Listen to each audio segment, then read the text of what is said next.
A question I get a lot when I do live workshops is, how should I wrap up and conclude my presentation? And I always recommend 4 steps to a strong conclusion. So let's unpack these.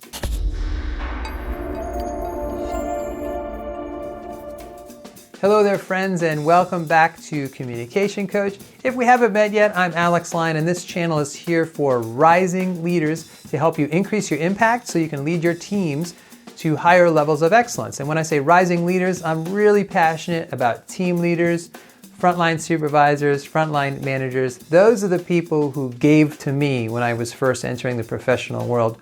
And so this channel is for you. Presentation skills are a huge part of most leaders' jobs. So how should we conclude? I always recommend 4 parts to a compelling conclusion when I do workshops live. First thing you have to do, it's very short, but you have to signal the end of the presentation. You have to let people know you're wrapping up. That's why people say in conclusion or in summary or to bring things to a close. You can substitute in whatever quick little phrase that you want to that fits your style, but you have to say something. Now it can feel a little stiff to us as the speaker, but believe me, your listeners are going to be reassured that you're ending in a very obvious way, in a very organized way. They want this signal. The second thing you want to do is your key takeaway. So you have to boil down your whole presentation into one crystallized sentence. You've probably had a theme driving through the whole thing up till now, and this is your last chance to share that key takeaway in one sentence. The third part is also one sentence or two. This is where you ask your audiences to do something. We call it the ask.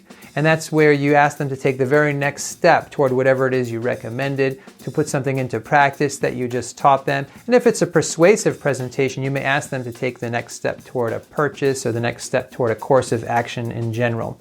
And the fourth thing that you do is your clincher. This is where you share one last story, one last compelling statistic, give them a little bit of an inspirational quote to finish things off. Oftentimes you can build on whatever you did in the very opening of your presentation. You grab their attention some way in the introduction, and you can echo that in your clincher here. So those are the 4 main parts of a good, solid, compelling conclusion. I recommend you use this in your next presentation.